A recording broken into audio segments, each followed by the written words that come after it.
SBK Betting Podcast. We've got to the final day of our Cheltenham Festival previews. It is Gold Cup Day.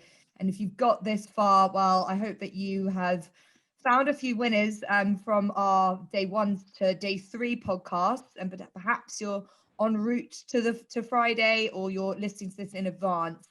But this is one of the more tricky betting days, I think we can say that, ahead of our preview, but plenty to look forward to. And we're going to start off with a really strong renewal of the Triumph Hurdle, which will take place at 1:30.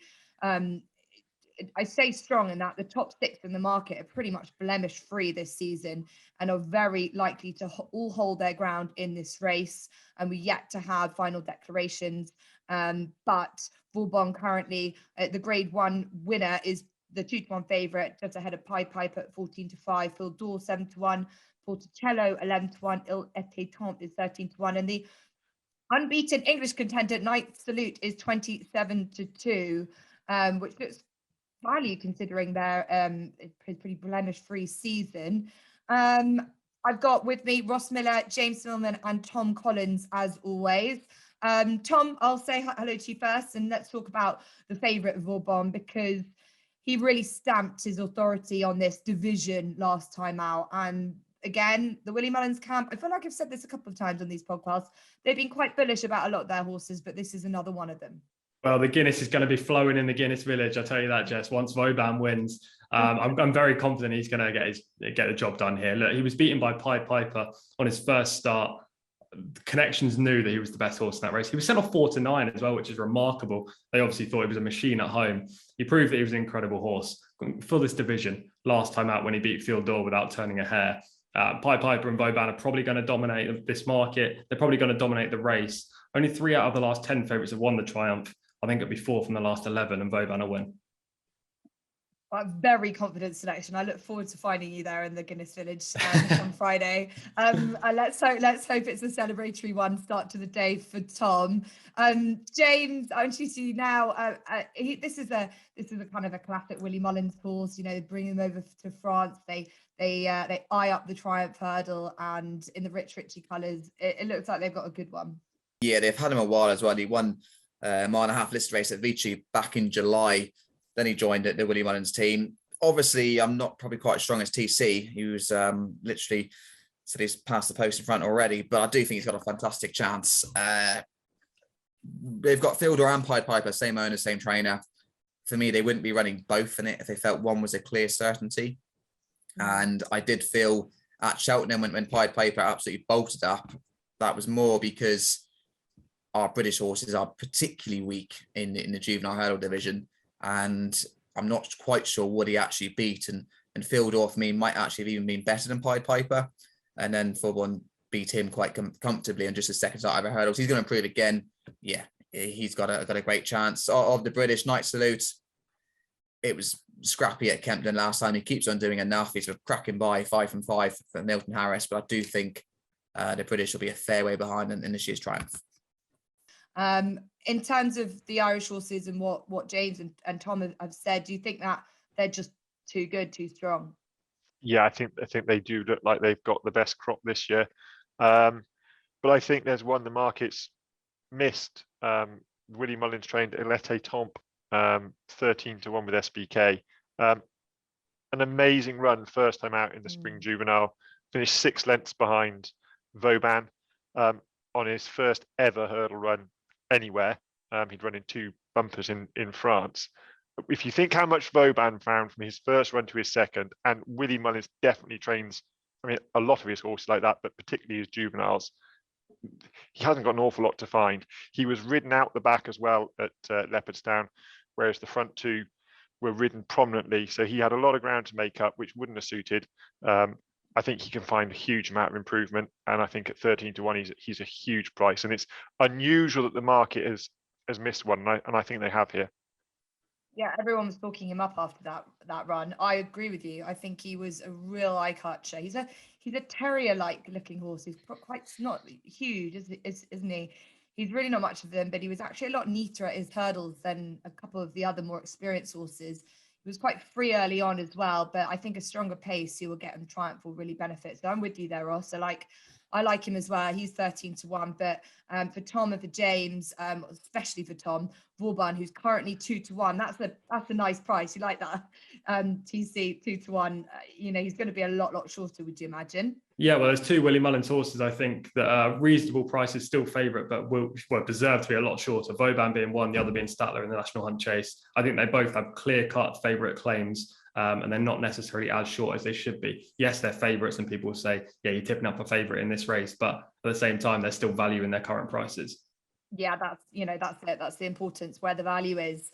We'll head into the county hurdle at 2:10 on the Friday, and Willie Mullins has another anti-post favourite in the shape of State Man. He's 5-1. Top Bandit 6-1. Echoes and Rain for Mullins again. He's 7s. West Cork for the Skeltons is 9-1. 11-1 bigger the rest.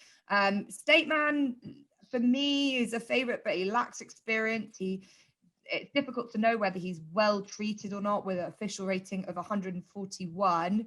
James, I'll come to you first, because looking through it, I thought West Cork, I can't stop going back to that Greatwood run, because it was pretty impressive what he managed to do. And I think obviously the Skeltons, they're just keeping him fresh for this, and that's what his season has been laid out for.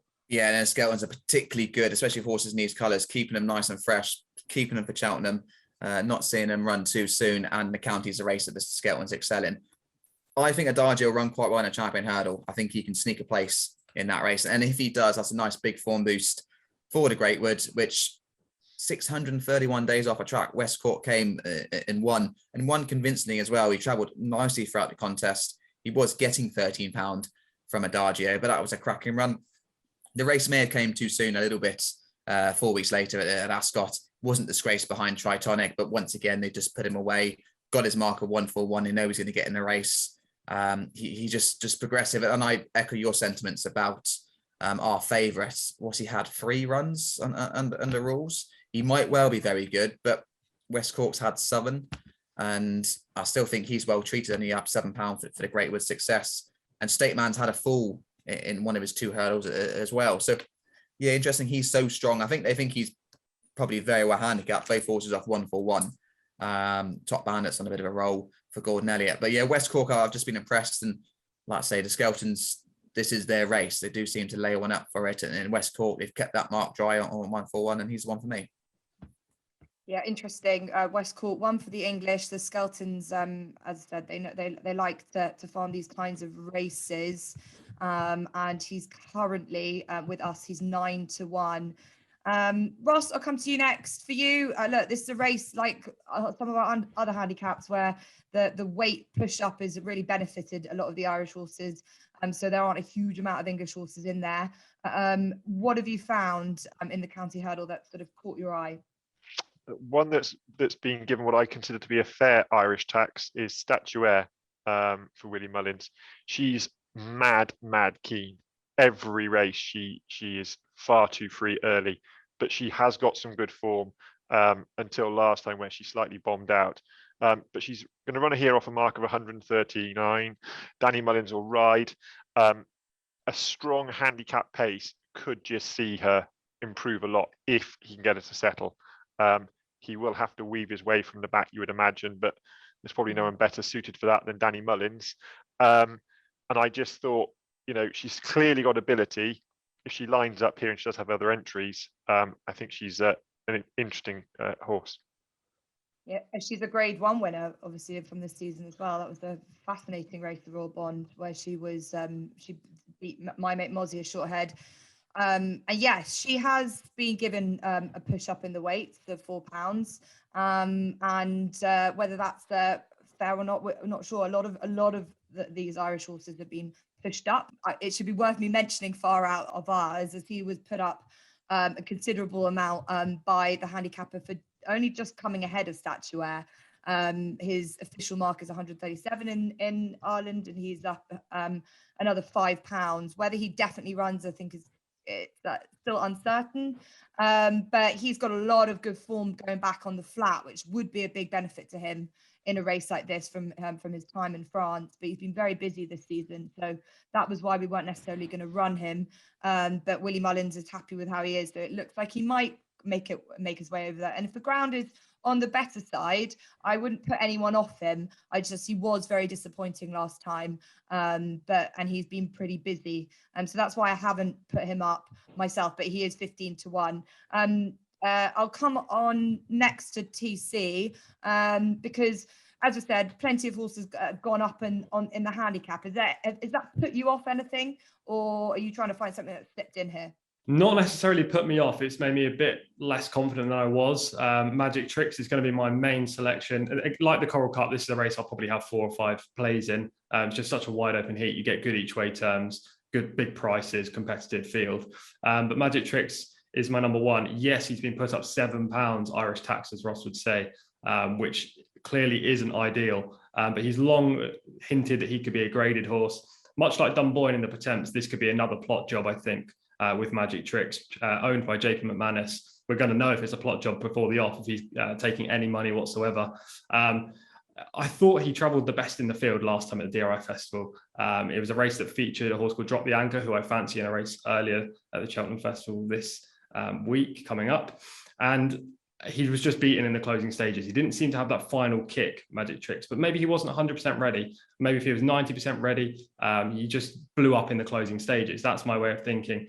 He's obviously not as well handicapped over here as he is in Ireland right now, but he's a big price. I think he could be a major player in this race. This might be one that the Brits steal, words I didn't think I'll be saying in any of these podcasts.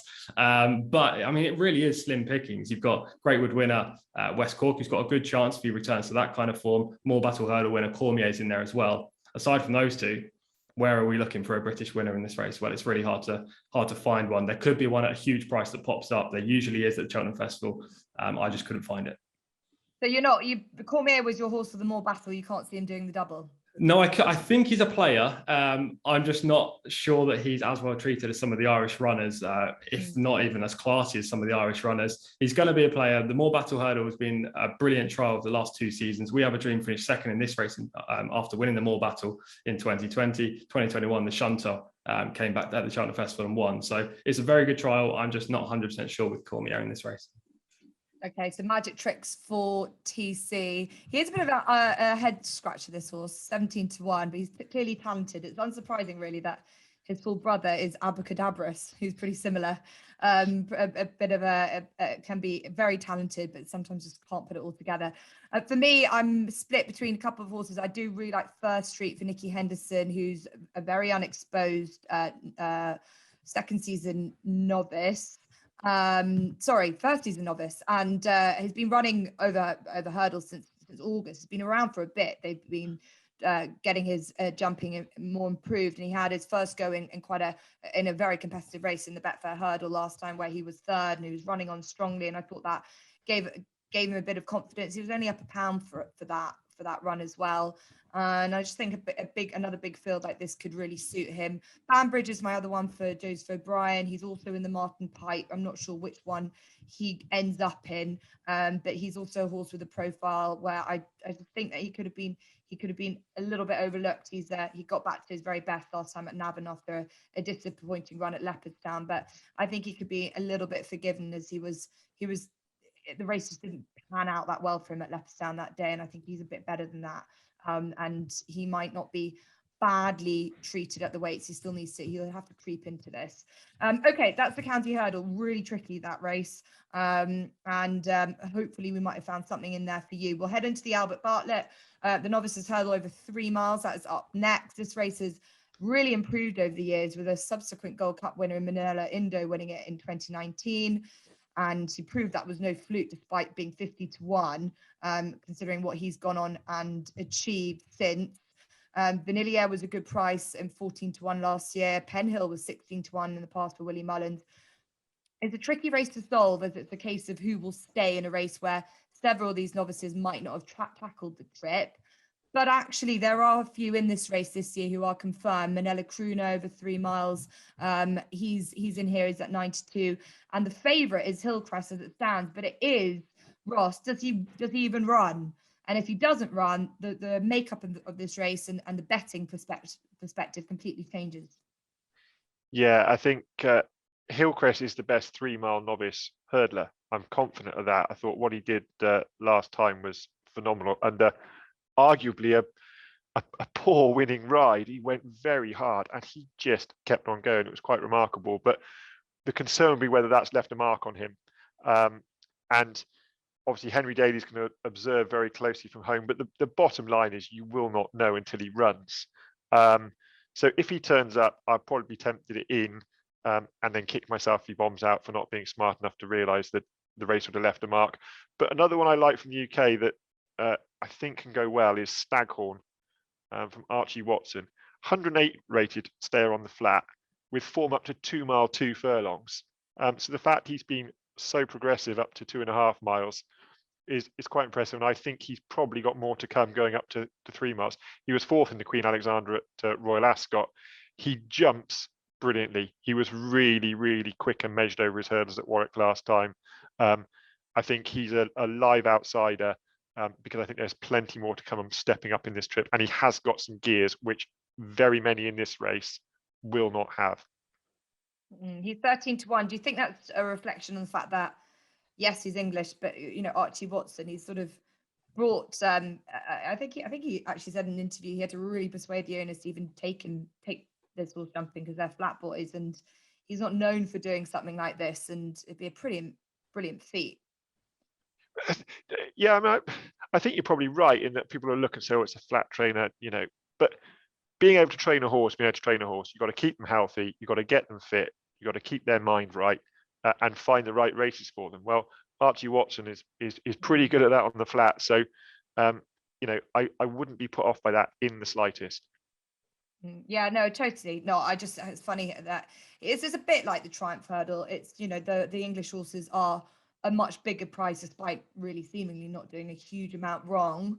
Is that a fair assessment, TC, or do you look at it like in the sense that the Irish novices are much better? Hillcrest is the obvious one, and I'm playing by the assumption that he does run because Henry Daly says that last run was very, very soon. It would be a very quick turnaround. Yeah, I think Hillcrest is the best horse in here, but I'm not confident in one, he's going to run, or two, he's going to reproduce his best efforts anyway. He's had a pretty hard season, and as Ross said, that ride last time may have bottomed him out early. I kind of wanted to stick to the Irish again, which is obviously a theme of my Cheltenham Festival. 2 horses were on my shortlist. Bardenstown Lad, I think it's going to go very close with course form to his name, stays the trip well. He was the last off my shortlist, actually, my second preference. My preference is one at a bigger price, which is What Do You Want?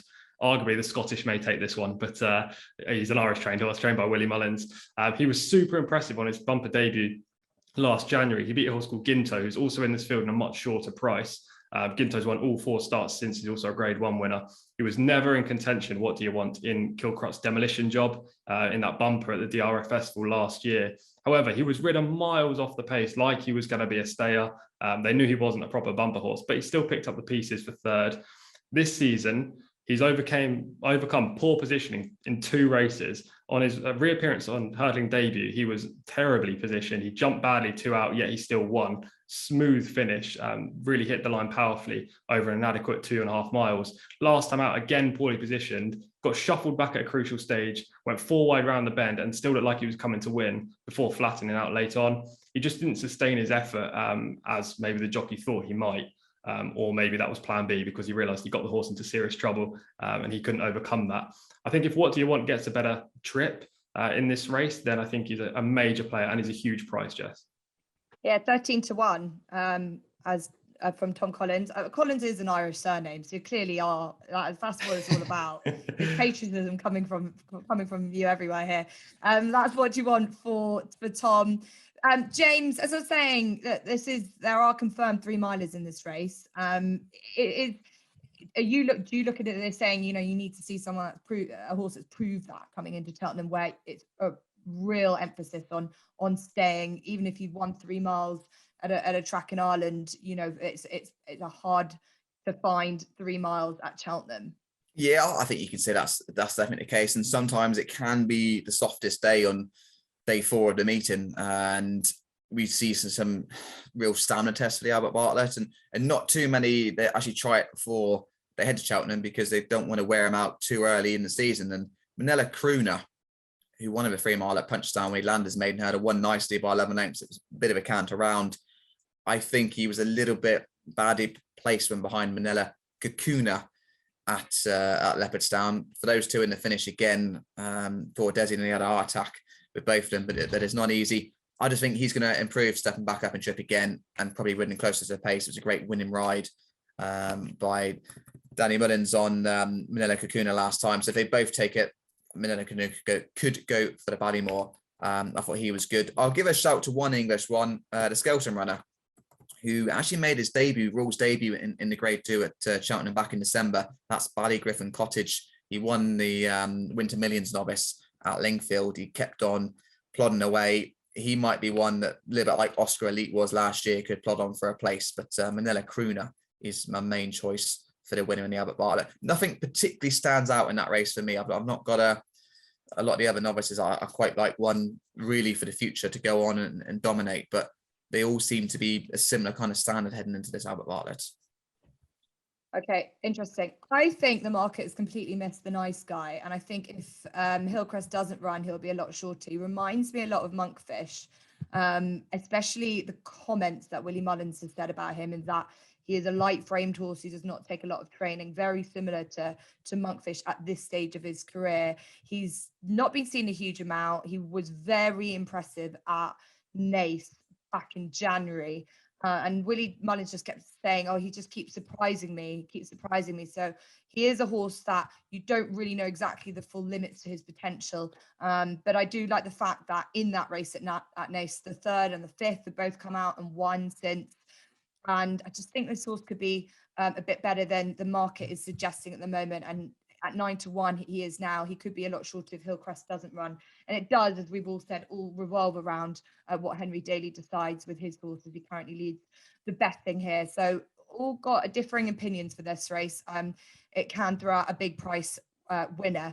We'll head into the feature, the Gold Cup, the pinnacle, the showpiece. Very much the one everyone wants to win. Run over 3 mile, 2 furlongs. We've seen stayers of huge magnitude winning this, of course. It's a good renewal without being a classic, as there are question marks hanging on a lot of them. The odds are sort of against the Plutard second time round, as the stats tell me it's very tricky to win it on the second attempt after being beaten in the first. But he is the favourite currently at 100-30. Those horses who are having their first go at this race are always noteworthy, and Galvin is one of them. He's second favourite, 4-1. Protectorate also having his first go. He's 9-1, as is Tornado Fly is 13-1, and Chantry House is 17-1. Squeezed in between there is the winner from last year, Manila Indo, 5-1. He hasn't had a perfect season this year, so it's kind of wide open. TC, I'll come to you first. As I said, Plutard had been much shorter for this, all the way up to the Savills Chase. What did you make of that, and what do you make of the opportunity that there is for him and Rachel Blackmore coming into this second time round? Well, I don't think that was the true Plutard. He ran to a mark £12 below what we saw in the Betfair Chase when he won by 22 lengths in a hat canter. He actually ran to a mark of 180 in that race, whereas he ran to 168 in the Savills Chase. If he reproduces that Savills Chase performance, then he's not going to win. I think that's plain and simple. Yet there's still only a narrow margin between him and Galvin, who's obviously well high up in the market. So even if he underperforms, he's still kind of there or thereabouts with the other protagonists. If we see him bounce right back to what we saw at Haydock, I think he's a clear standout horse in this race. And I think that Haydock performance was actually the real Plutard, not a flash in the pan. I thought that's what we kind of expected from 7 to 8, that a little bit of improvement from what we saw last year. In the Gold Cup last season, I thought he was the best horse in the race as well. I know he didn't win, and maybe it's talking from my pocket because I did back him in the race, but he got checked at a crucial point coming down the hill, and then he didn't jump the last 2 fences as well as Manila Indo did. There was half a length splitting at the line. Maybe that was the difference. I'm going to stick with Plutard. I'm also going to have a loyalty bet on Tornado Flyer because I backed him in the King George. I've got to go in again. I think he's been overlooked by the market. He does need the pace to collapse a little bit, but he's a strong stayer at the trip. He's run well at Cheltenham before, and he's a nice double-figure price. So Plutard and Tornado Flyer for me. Yeah, he was actually your anti-post selection. You selected him, so I was going to ask whether you still have you've still got your faith in him now a few months later. So interesting to think that. James, get your thought from a jockey's perspective. Rachel had on board a Plutard last time. You know, you could watch it about 3 million times. I'm sure she has done as well. As TC, she got checked at crucial points. Is there anything differently she could have done, or is there any sort of different way that she might ride him this year in a race where there's plenty of strong stayers around and there's no Frodon, there's no obvious horse that's going to go forward? Perhaps I couldn't work that one out so much. So how do you see it panning out? Yeah, Santini, I think, will probably try and go forward as well. He seems to be happier at Polygundry's yard. He travelled quite nicely in the Cotswold. Whenever you get beat, especially when you get beat narrow margins, you want to do something slightly different, look through your race and analyse. And actually, your 2 defeats for Plutard, you could argue, didn't quite get going soon enough behind Nelarindo. Nelarindo got first run in the Gold Cup, and then Golvin kind of poached quite late and did him a short head. When for me, the Bromhead horses really weren't firing. The fact he could run so well behind Golvin, I was absolutely delighted. I like Plutard. You've got that stat, and I've heard it a few times about horses that have been to the Gold Cup and got beaten. They had bad records, but Native River, he was third in his first attempts. A year later, he had that fantastic battle with Mike Bite where he broke him. And I just think that Nelarindo, he looks hard work, and while it was better under Robbie Power last time, it's an easy decision for Rachel. The fact that Plutard was so good at Haydock that she knew that was her ride early on in the season, and maybe she doesn't quite gel with Nelarindo anyway. But Rachel's got no worries about Plutard. I just think he can reverse the form this time around. Galvin, he surprised them, hasn't he? Because he was never really considered a Gold Cup horse. He was always more the Grand National route. He won the National Hunt Chase last year, beaten by Frodon on his return, and then he just, nabbed Plutard on the line. And for me, that was more the fact that the Roman horses weren't quite right. So I'm happy to stick with Plutard like I did in the anti-post preview. I'm not going to desert him just now. Santini, he wasn't fit when he ran the first time. He ran much better last time. His fitness will still improve because Polygundry, she's a small yard. She hasn't got the horses that can work with Santini. And jump horses nowadays are so lean and so fit for these big yards that it does make it hard for the smaller operations. He will strip fit. If there's a bit of give in the ground, if it's a wet week at Cheltenham, at a huge price, he might plod on her and run better than people expect. I think he's the best out of the ones that ran in the Cotswold. I don't like Chantry House. That was horrendously hard work for him to get the job done. And I think Santini might reverse the form with those that ran there. But as a whole, I'm really happy to stick with Plutard. Okay, yeah, Santini is 51-1. And if you can get some extra places, that's a pretty good price for a horse that will, as you say, strip a lot fitter. But it is a competitive race. Ross, I want to get your opinions now on last year's winner, perhaps as well as your own thoughts on this race. I just wonder, has he been somewhat overlooked? Obviously, his form reads 1-2-1 at Cheltenham. Yes, he hasn't had the best season that they want to. Jockey change is never that easy. But coming into this, he could really come to his prime for a Gold Cup. Yeah, if you'd have asked me at sort of Christmas, January time, what did I think of Nelarindo's chance in the Gold Cup? It'd have been slim to rare, but he definitely got back to some sort of form last time with Robbie Power. And as James just alluded to, maybe it's just a simple case that he doesn't get on with Rachel Blackmore. So I think he's got a chance, but you'd be concerned how moody he looked in the King George. I thought he downed tools fairly quickly.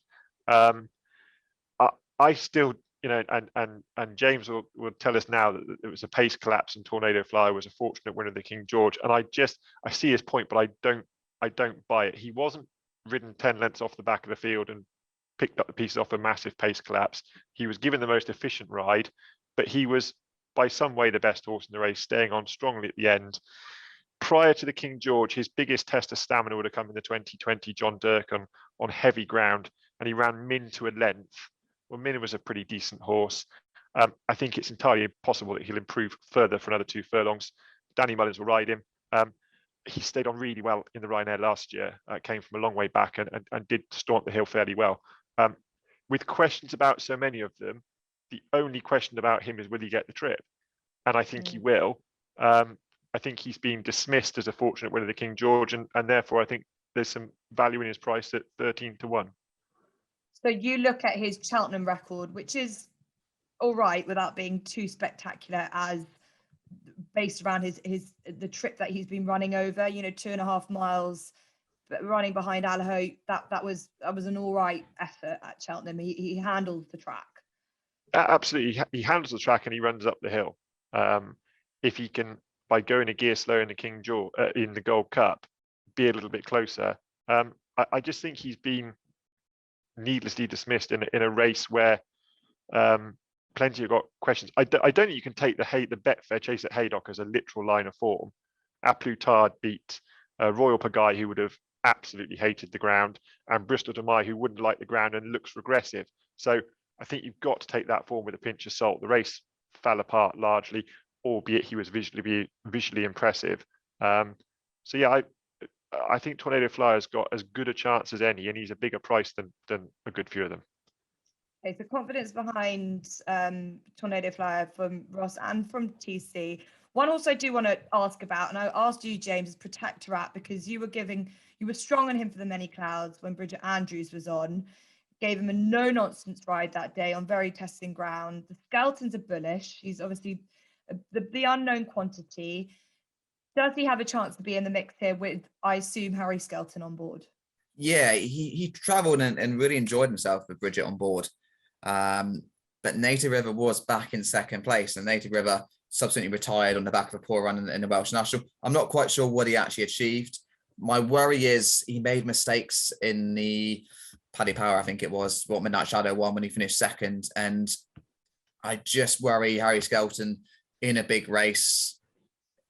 There's got to be more calm, calculated decisions than perhaps that there was at the festival last year. Ross mentioned it in one of the podcast previews for one of the earlier days. And I just worry that they might have a disagreement at one obstacle, and we could see an error that really cost him behind Midnight Shadow before. He's very, very progressive.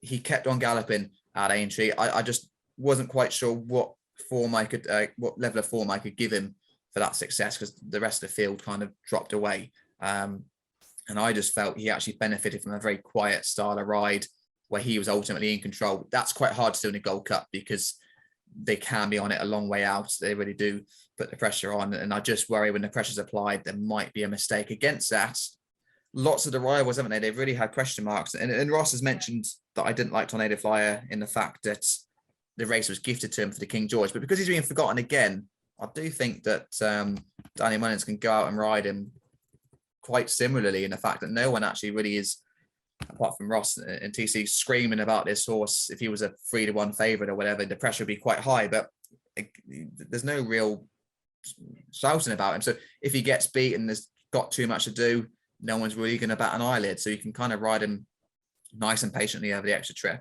which for me is always a nice angle to have when you're in the saddle and there's zero pressure on you, because whatever happens, it doesn't matter too much when you're riding one that's expected to win and you have to adopt quite patient tactics. That's when it gets a little bit tricky. So I think actually the fact he's being forgotten is a positive for his chances, but I still felt he was flattered at Kempton.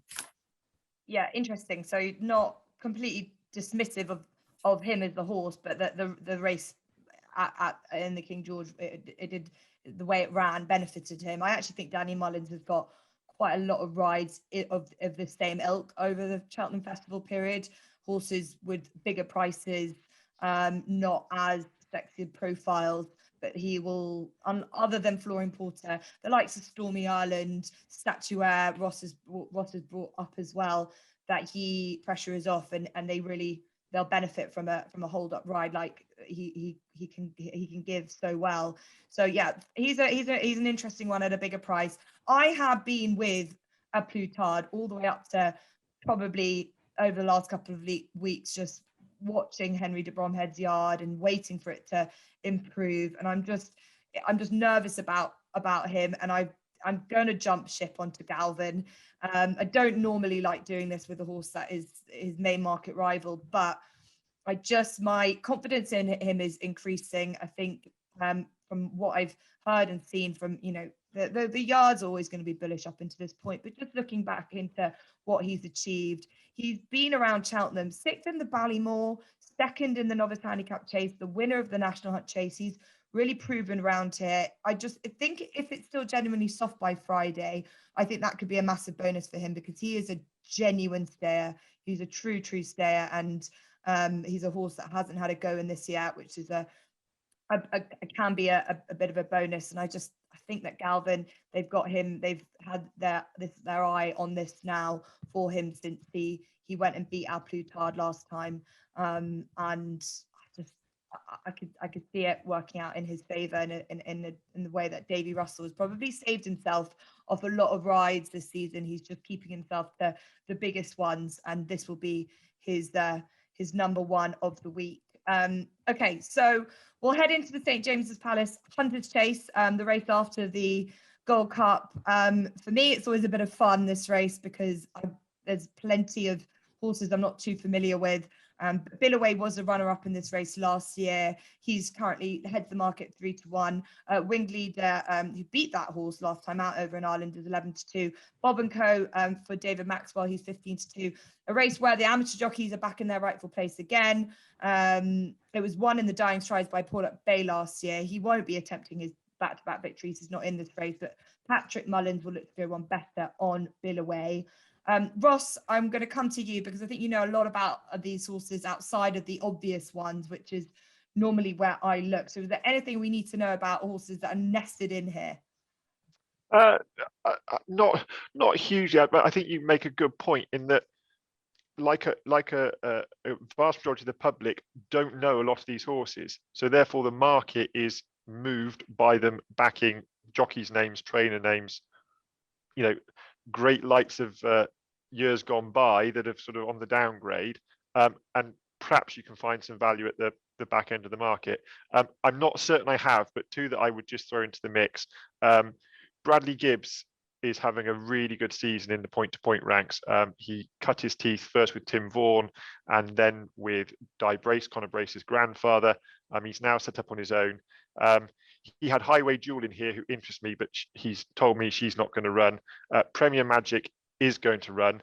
He beat last year's winner, Porlock Boy, in a point-to-point, Porlock Bay in a point-to-point.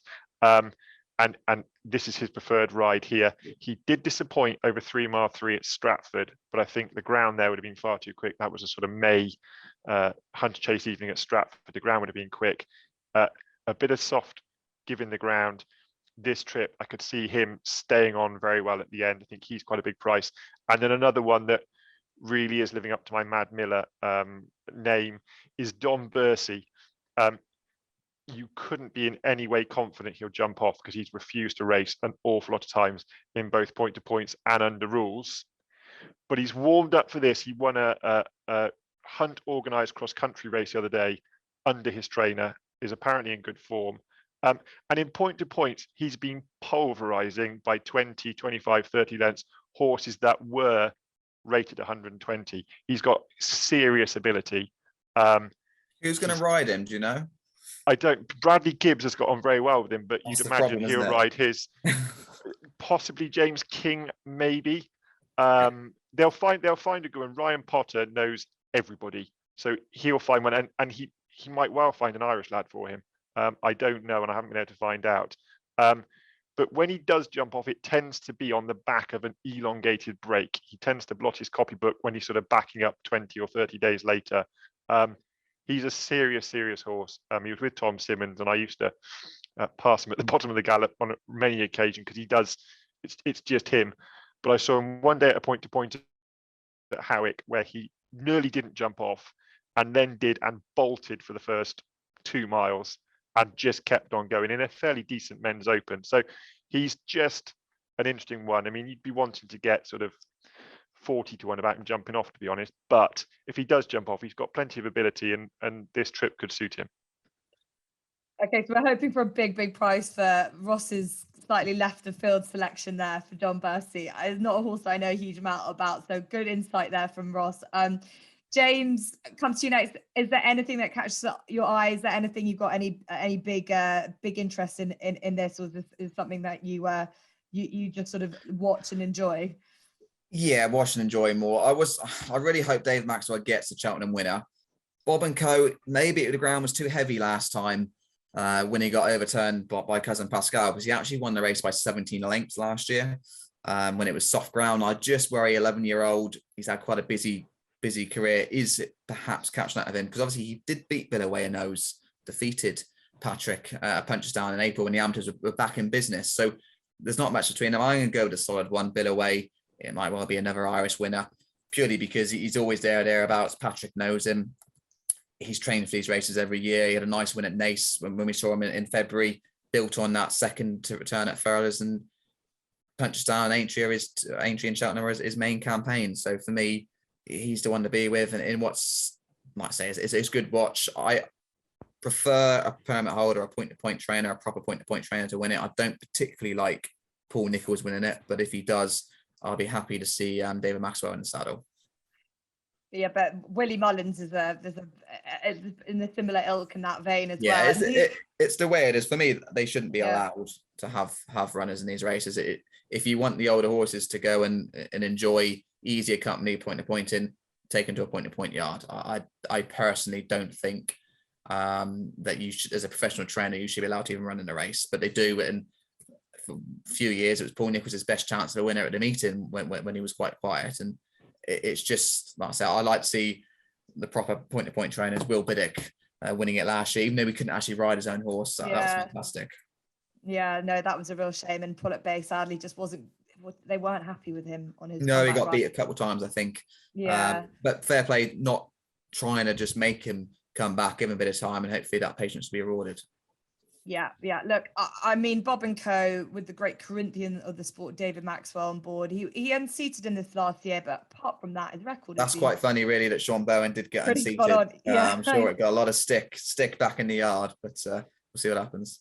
Well, we've talked about this plenty of times on our podcast. You know, some horses just need their jockeys. It doesn't matter if they're the better known ones. They get on better with the ones that they've spent a lot of good quality time with, and Bob and Co. and David Maxwell have that good pairing. I'd love to see another battle for the line between him and Patrick Mullins. It's so much fun. Great viewing. So I'm on Bob and Co. for those reasons, but not much more, because it is a bit of fun when it gets to this point on the Friday. Tom, any big opinions? The only opinion I have is I wish this was the St James's Palace and not the St James's Place Festival Challenge Cup. If it's St James's Palace, Ascot, lovely 7 furlong horses. I don't really like this race at all. Bill Away's the horse to beat. He beat the others by 13 lengths last year when second, just chinned by Porlock Bay. I'll probably be doing some work at this point, Jess. In the Guinness Village after you celebrated both on. That is multitasking. I'm impressed with that. Right, we'll hold. It's worth mentioning that Willie Mullins says Bill Away's going to keep the cheek pieces on. They think that's made a big difference, don't they? Interesting, yeah, and it will, and it probably that's exactly what he would have needed in the dying strides last year as well. So, let's see if that benefits him. Okay, we'll head on into the Mares' Chase. The next race we're going to look at. Over 2 mile 5 furlongs, only the second running of this race. And look, I'm an advocate of a strong mares program, but looking through this race, it does really make me miss the race that replaced in the novices handicap chase. It doesn't overly inspire me as the most competitive. The first two in the market, they've already run against each other this year, so we know what we've got here. Mount Ida and Ellie May, both 11-4. Concertista, she's also got the option of the mares hurdle. River Detel, uncertain whether she'll be here as well, 9-2. The Glancing Queen's in here. We've talked about her. We'd rather James and Ross would rather not be running in this race. So look, it produced a great finish, albeit, despite it not being the strongest even last year. And Tom, have you got another, for me, not mad, huge opinions? Have you got one? No, I don't. I think there's another tricky heat. If you pause the mare's hurdle last year, then Concertista looked like she was going to win by about 15 lengths. She somehow got beat by Black Tears. She's not the strongest finisher, Concertista. She's a very good traveller. She jumped ponderously on her chasing debut this season, but was much more courageous at her fences last time. That's a tick in the box for her. I think slightly better ground will help her cause, but she does handle testing conditions. She would be my tentative play in here. I can't have Mount Ida. If she wins, then look, she's got the most talent in the race, I think, the biggest engine, and I'll be like, fair play. But she is a terrible jumper. Like, she jumps her fences well, but I mean, last year at the Cheltenham Festival, God knows what happened in the first circuit. She was about 50 lengths behind the leaders, somehow still won. This season, she's been jumping left, right, slower at her fences. She ploughed through a couple. I can't have her. So it's Concertista for me in this. Okay, Constantine, so let's hope that she turns up for TC. Ross, are you in agreement? Yeah, bad news, guys. I'm in agreement. Good news, good news. Yeah, I think Paul Townend would love to have that race last year back again. I think he probably got to the front too soon. I agree with TC that she's perhaps not the strongest finisher, and so I therefore take the opinion that a couple of extra fences in the last half mile might just help her. So yeah, not a race I'm overly excited about. The good news is we'll get our handicap back when we go to 5 days. She does lack a bit of experience, but she comes here and she's the progressive horse in the field. We know plenty about My Ida, we know plenty about Ellie May. And so I'd take a chance that she's got more improvement yet over fences, and we'll beat the pair of them. Okay, interesting. We talked about Billaway having cheap pieces on. That's what I think Matt Ida could need. She just some bit of headgear just to keep her switched on when she comes to her fences. I think that was a remarkable win last time. She definitely has all the talent, and it's whether I assume Jack Kennedy will be on board again, and will be able to get her back to her very best back at this track. Or it might be even be Davy Russell. He's been on board her the last 2 times she's won this season, so it will be interesting. I don't know what do you think here, James? Yeah, TC doesn't like her. I thought it was remarkable that she won at Cheltenham last year, bearing in mind how far behind she got. But that was in a 21 runner field. Small fields this year, 5 and 6 runners. Yes, the German been great. She seems to get from A to B quite safely. She gave £3.5 length beaten to Ellie May, level weights this time around. I see no reason why she won't beat that rival, and Concertista has to give them both £3. So for me, there's loads in Mount Ida's favour. She's been freshened up, which like she was last year. Small field, don't be many runners. It's a disappointing race. Like echo your sentiments. I'm not sure. The novice handicap chase used to devalue a little bit in the fact that it gave those novice chasers yet another option to avoid running in the main races. But for me, Mount Ida, I like her. I think she's got a great chance in what's a race that does lack a lot of strength and depth. Well, I think this is the first, everyone. We haven't had a situation where there's been 2 against 2. So Ross and TC, both with Concertista, myself and James with Matt Ida. So let battle commence. Didn't think it would happen in the mare's chase, but that makes it a little bit more interesting. So we'll see how that one unfolds. We head now into the final race of the 28 of the Cheltenham Festival 2022. It is the Martin Pipe. We end with a bit of a cracker. Better known as the boys' race, as it's for the conditional jockeys. And it was where we discovered Galopin de Champs last year, the best handicapped horse in the world, as it turned out to be. And as we said in the other podcasts, it's not even that they're all well handicapped or well in this year. It's just that there are so many Irish horses. They dominate the field. And frankly, there won't be enough UK horses really in here challenging them. Of all the handicaps, this is the one that stands out the most. So I'm not sure that I'm even concerned about the weight. There isn't really much between any of the Irish horses, especially the more unexposed novices.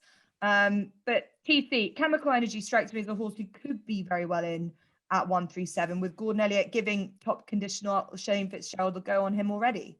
Yeah, this is a race I really like, actually, the Martin Pipe. Obviously, this is a race where some punters chase, gamble responsibly, but some punters chase to try and end on a high. Some punters are trying to play up their winnings. This is a race where you can get a favourite winning to the cheer of the crowd, or just see an entourage of people leaving the course in sadness. And I think this will be, this year is a perfect version of where everyone will be cheering. Now, hopefully, not everyone's on Langadan, because I think Twitter suggests everyone is on Langadan, but I don't think he'll win this race. I think Chemical Energy will win. I think he's very well handicapped. I love the fact that he's just been entered in this heat as well. It seems like a perfect target for him. I envisage this race panning out exactly how it did last year, and Langadan therefore might be too far back. Of course, he's well handicapped and he is the main danger, but Chemical Energy will be more prominently ridden. He wasn't 100% fit last time out, I don't think, but he still beat 132 rated rival without doing a jot in front. He's running off 137 here. I think he's a graded horse in a handicap, and I'm hopeful of a top and tail double on the card with Vauban and Chemical Energy. Yeah, I think if Shane Fitzgerald is booked, which you'd imagine he is, he's had a great season. 38 winners I've written down. He won the Kerry National last September as well, and he also had a good win at the Dublin Racing Festival. I think he's serious talent. So that's a boost in itself. Chemical Energy for TC to end his week, and that's at 17-2. Ross, we'll pick up this point on Langadan. He's just £2 higher than his 2.25 length second to Galopin des Champs last year. He had his pipe opener at Taunton last time. What did you make of that? Well, I only saw very brief footage, but he looked plenty big enough. I don't know if James was there, whether he'd be able to. I wasn't actually there at that meeting. He looked big on the screen to me, and it was clearly a prep. So the fact he's got £3 back from the handicapper is a staggering piece of handicapping as far as I'm concerned. It might just put him on the cusp of getting in though, which is a bit of a worry. I think he should get in, and I'd like to see him here without having to run in the Imperial Cup. But he's £2 higher than last year. I don't think Chemical Energy is a Galopin des Champs, and that pair pulled 10 lengths clear of the third. So I think it's a very good piece of form. The other thing to throw into the mix is another horse I like, and he might just miss the cut, is Napper's Hill. He finished 6th in the Betfair, went very wide the whole way, and just couldn't quicken like top 2 milers can, but stayed on at a good gallop. His Dan Bruggello was 3rd in the Hatton's Grace over 2 mile 4 behind Brave Inca. So stepping up in trip should improve him considerably. I think 135 is a nice mark. If he did get in, you've then got a jockey question. Can Paul Nicholls say that Lorcan Williams is his jockey and therefore rides Napper's Hill, or has Lorcan got an agreement that he can get off to ride Langadan? And in that case, who would ride Napper's Hill? Because I think you are looking for a good conditional to win this. I don't know if Tom Buckley has gone from Charlie Longs and is now riding a little bit for Paul Nicholls. He's had a good season. Attached at Paul's now, so he would be, that might be the obvious choice. Yeah. But he, off 135, he just might not get in, which is just disastrous, really, for these UK horses to be well handicapped and not get in. Good Risk at All is another one who might not run in the Coral. He might not get in that and would perhaps get in this.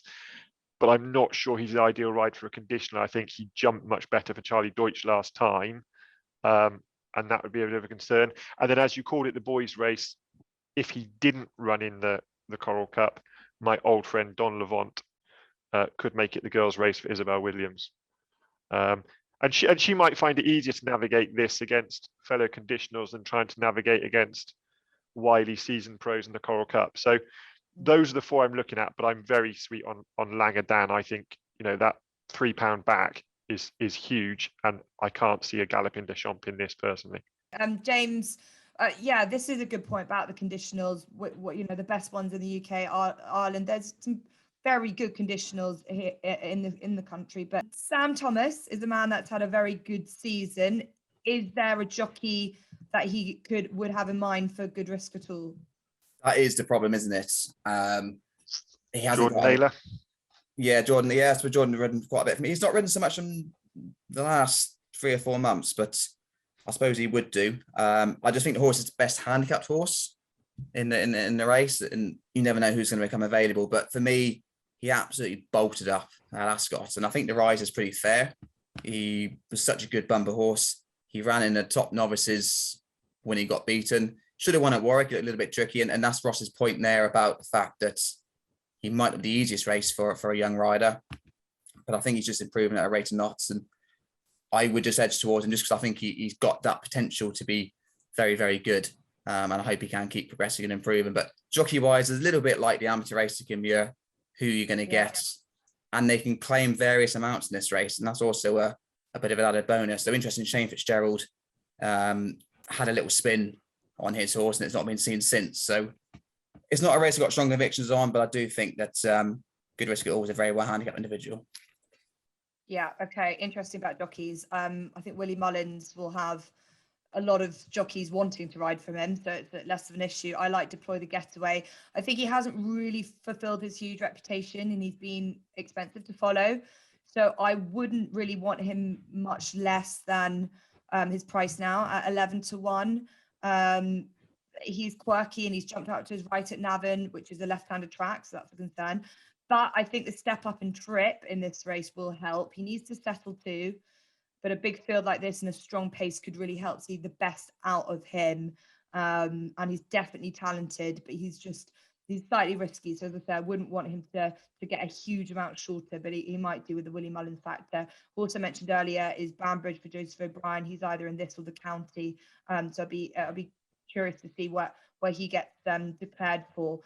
But look, this is Friday. I think we could fair to say is a really tricky day. There's plenty of value around, and I think that this is a good fun day as well to get involved with too.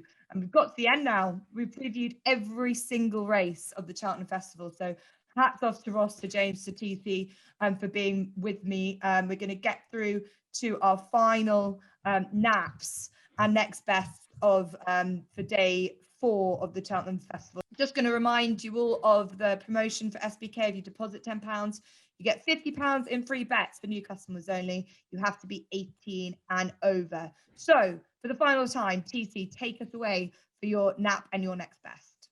Yeah, my nap is Vauban in the Triumph Hurdle on Friday, and my next best on Friday is Chemical Energy in the Martin Pipe, hopefully a top and tail double. Brilliant stuff. And to James next. Yeah, I'm not giving up on Appetard. I think he is just a very, very good horse. And in an open Gold Cup, I forgive him that defeat to Golvin. Just got caught on the line over an iron when Henry de Romain's team wasn't in great form. Coming in Cheltenham, they appear to be flying at the moment, so hopefully that's a great omen. And the one that TC didn't like at all and was very negative towards Mount Ida. I think, despite the fact I don't like the Mare's Chase, I think it's a lovely race for her. A small field, the way she stayed on last year was something to watch in a 21 runner field, single figures. She should just be able to hunt around a bit easier. So I think she's got a great chance. Okay, no problem. We don't mind taking each other on. And on to Ross for the final time. So another taking on TC is Langadang is my nap in the conditional Martin Pipes race. And my next best is Statuaire in the county. Brilliant. And for me, my nap's going to be Galvin for the Gold Cup. And my next best is the Nice Guy for the Albert Bartlett. I really like that horse. I think he's been massively overlooked. With thanks to James, to Ross, to TC for taking us through previewing what we hope to be an epic 4 days at the Cheltenham Festival. And I hope that we found a few winners dug in here, some value as well. As I say, don't forget to deposit £10, get £50 in free bets for the new customers that are listening to the SBK Betting Podcast. We'll be back weekly. This isn't just a flash in the pan. We're back weekly for our regular podcast. So please join us if you've enjoyed this podcast, and don't forget to like and subscribe and join us on as we will be back again. But very best of luck for the Cheltenham Festival.